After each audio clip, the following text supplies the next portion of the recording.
পরিবারের মুখে হাসি ফোটানোর জন্য নিজের স্বপ্নগুলোকে ত্যাগ করতে হয়। নিজের ইচ্ছার আগে পরিবারের প্রয়োজনকে গুরুত্ব দিতে হয়। সকাল থেকে রাত পর্যন্ত পরিশ্রম করেও অনেক সময় ক্লান্তি প্রকাশ করা যায় না, কারণ সবাই তার আয়ের হিসাব দেখে, কষ্টের হিসাব নয়। পরিবারের দায়িত্ব তাকে প্রতিদিনই নতুন করে লড়াই করতে শেখায়, নিজের চোখের জল শুকিয়ে অন্যদের মুখে হাসি ফোটায়, হাজারো চিন্তার মাঝেও শক্ত থাকার অভিনয় করে। অসুস্থ হলেও কাজ থামে না, কারণ দায়িত্ব অপেক্ষা করে না। অনেক অপূর্ণ ইচ্ছা বুকের ভেতর চাপা পড়ে থাকে, তবুও সে হাল ছাড়ে না, কারণ পরিবারের ভরসার নাম সে। তার গ্রামে পরিবারের স্বপ্নগুলো ধীরে ধীরে বাস্তব হয়। মানুষ ফল দেখে, কিন্তু সংগ্রামের গল্পটা খুব কমই শুনে। প্রতিটি উপার্জনের পেছনে থাকে অসংখ্য ত্যাগ।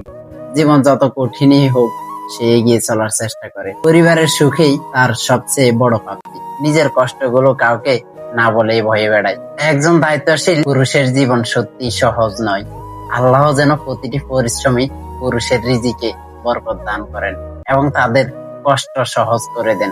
সকল পরিশ্রমী পুরুষদের প্রতি রইল সম্মান ও ভালোবাসা।